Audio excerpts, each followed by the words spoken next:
Hi friends, welcome to പെപ്കോഫ്ലാൻഡിൻ്റെ പുതിയൊരു വീഡിയോയിലേക്ക് ഏവർക്കും സ്വാഗതം. ഇന്നത്തെ വീഡിയോ അല്പം വെറൈറ്റി ആയിട്ടുള്ളതാണ്. നമ്മുടെ കാപ്പിയും കുരുമുളകും ഒന്നുമല്ല. ഇന്ന് ചുണ്ടക്കായ എന്ന് പറയുന്ന കായിൽ നിന്ന് നമ്മൾ എങ്ങനെയാണ് വടുക ഉണ്ടാക്കുന്നതെന്ന് നോക്കാം. നമുക്ക് കഴിക്കാൻ പറ്റുന്ന രൂപത്തിലേക്ക് ഈ ചുണ്ടക്കായ എങ്ങനെ മാറ്റാം എന്ന് നോക്കാം. ചുണ്ടക്കായ എന്ന് പറയുന്നത് നമ്മുടെ വീടിൻ്റെയൊക്കെ പരിസര പ്രദേശങ്ങളിലൊക്കെ കിട്ടും. അതുപോലെ റോഡ് സൈഡിലൊക്കെ ഈ ഒരു ചുണ്ടക്കായെ നിങ്ങൾക്ക് പരിചയമുണ്ടാവും.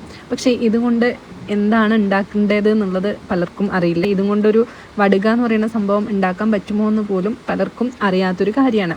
എന്തായാലും ഇത് ഉണ്ടാക്കാൻ വളരെ സിമ്പിളാണ്. പിന്നെ ഇത് പറിച്ചെടുക്കാൻ കുറച്ച് ബുദ്ധിമുട്ടാണ്. ഇതിൽ നിറയെ ഈ ഒരു ചെടിയിൽ മുള്ളുണ്ടാവും. മുള്ളുള്ള ടൈപ്പ് ഒരു ചെടിയാണിത്. അപ്പോൾ പറിക്കുമ്പോൾ വളരെ ശ്രദ്ധിച്ച് വേണം പറിച്ചെടുക്കാൻ. ഇത് നമ്മൾ സാധാരണയായിട്ട് നോമ്പിൻ്റെ ഒക്കെ ഒരു ടൈമിനാണ് ഇത് പലപ്പോഴും ഞങ്ങൾ വടുക ഉണ്ടാക്കിയിട്ട് ചോറിന് കൂടെ ഇത് കഴിക്കാറുള്ളത്.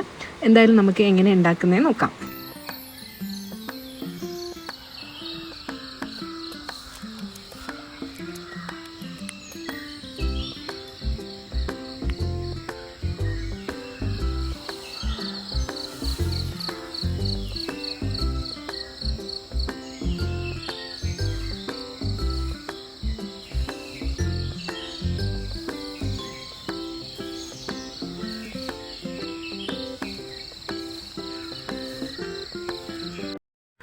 ഇപ്പം നമ്മൾ ചുണ്ടക്കായൊക്കെ പറിച്ചു. നമുക്ക് ഇത്രയാണ് ചുണ്ടക്കായ കിട്ടിയിരിക്കുന്നത്. ഇനി അതിൻ്റെ കായ് മാത്രം അടർത്തി മാറ്റണം അതിൻ്റെ തണ്ടിൽ നിന്ന്. അപ്പോൾ അതൊക്കെ മാറ്റിയതിന് ശേഷം നമുക്ക് നന്നായിട്ടൊന്ന് കഴുകി വാഷ് ചെയ്തതിന് ശേഷം അതിലേക്കുള്ള സാധനങ്ങൾ ചേർക്കാം. അതിനാദ്യം കുറച്ച് കാന്താരിയാണ് ഉപയോഗിക്കുന്നത്. നമുക്ക് കാന്താരി കിട്ടിയില്ലെങ്കിലും കുഴപ്പമൊന്നുമില്ല, പച്ചമുളകായാലും യൂസ് ചെയ്യാം. നമുക്ക് കുറച്ച് എരിവ് വേണമെന്നുള്ളവർക്ക് കാന്താരി യൂസ് ചെയ്യാം. ഇവിടെ കാന്താരി അധികം മൂത്തിട്ടില്ല, അതുകൊണ്ട് കുറച്ച് കാന്താരിയെ പറിച്ചുള്ളൂ. അപ്പോൾ കാന്താരി ഇട്ടു. അതുപോലെ തന്നെ നമുക്ക് വേണ്ടത് കറിവേപ്പിലയാണ്. ഒരു 4-5 തണ്ട് കറിവേപ്പിലയും അതുപോലെ എരിവ് നമ്മൾ കറക്റ്റ് ചെയ്യാൻ വേണ്ടിയിട്ട് വേറെയും മുളകുകൾ എടുത്തിട്ടുണ്ട്. കാന്താരി മുളക് അധികം മൂക്കാത്തത് കൊണ്ടാണ് അതെടുത്തത്. ഇനി നമുക്ക് ആവശ്യമുള്ളത് അരി വറുത്തതാണ്. അരി വറുത്ത് പൊടിച്ചിട്ടാണ് നമ്മൾ ഈ വടുക ഉണ്ടാക്കാൻ വേണ്ടി യൂസ് ചെയ്യുന്നത്. അരി ആദ്യം നമ്മൾ കഴിക്കുന്ന ചോറിൻ്റെ അരിയാണ് ചട്ടിയിലിട്ട് വറുത്തെടുക്കുക. അതിനുശേഷം ഈ ചുണ്ടക്ക കുക്കറിലിട്ടിട്ട് വേവിക്കണം. ഒരു 3 വിസിലിന് വേവിച്ചാൽ മതിയാകും. അതിലേക്ക് കുറച്ച് ഉപ്പും വെള്ളവും കൂടി ചേർത്തിട്ട് ആണ് നമ്മൾ വേവിക്കേണ്ടത്. അത് എത്രയാണോ ചുണ്ടക്കായ ഉള്ളത് അതിനൊപ്പം തന്നെ വെള്ളം വെച്ചിട്ട് അങ്ങനെ വേവിച്ചാൽ മതിയാകും. ഇനി ആവശ്യമുള്ള ഇൻഗ്രീഡിയൻസ് എന്ന് പറയുന്നത് കുറച്ച് വെളുത്തുള്ളിയാണ്. വെളുത്തുള്ളി ഒരു 5 വെളുത്തുള്ളിയോളം എടുത്തിട്ടുണ്ട്. അതുപോലെ ഒരു 4 ടീസ്പൂൺ ചെറുജീരകമാണ് വേണ്ടത്.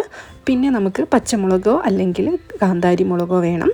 അതുപോലെ ഈ അരി ഒക്കെ നമ്മൾ വറുത്ത് പൊടിച്ച് വെച്ചിട്ടുണ്ട്. ഇനി അത് നമ്മൾ ലാസ്റ്റാണ് ആഡ് ചെയ്ത് കൊടുക്കുന്നത്.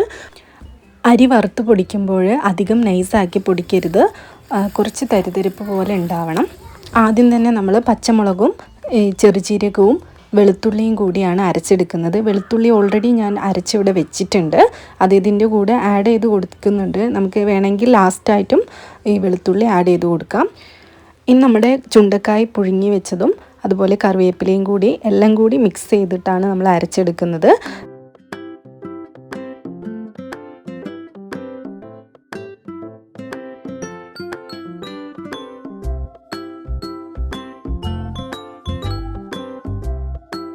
ചുണ്ടക്കായ നമ്മൾ വെള്ളം ഊറ്റിക്കളഞ്ഞതിന് ശേഷമാണ് ഇതിലിട്ടിട്ട് അരയ്ക്കുന്നത്. അതുകൊണ്ട് തന്നെ വെള്ളം ഒട്ടും നമ്മൾ പിന്നീട് ആഡ് ചെയ്ത് കൊടുക്കേണ്ട ആവശ്യമില്ല.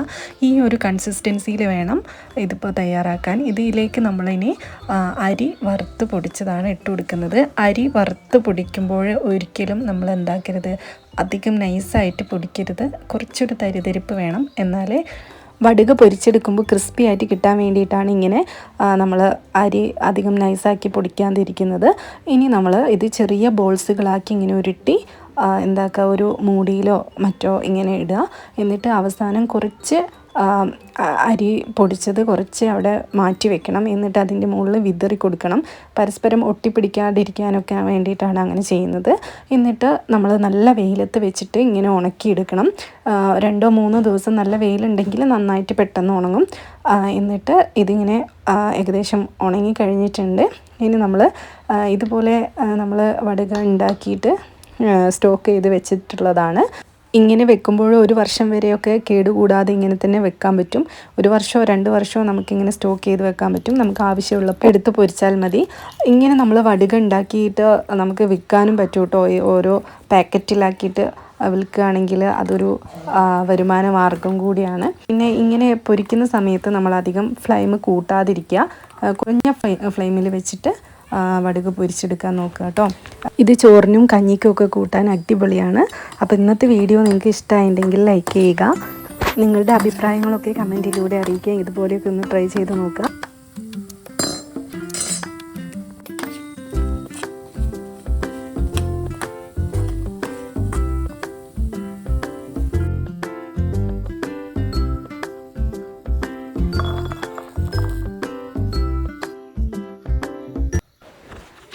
ഇന്നത്തെ വീഡിയോ ഇവിടെ വൈൻഡപ്പ് ചെയ്യുകയാണ്. മറ്റൊരു വീഡിയോയുമായി നമുക്ക് വീണ്ടും കാണാം. Okay, thank you for watching.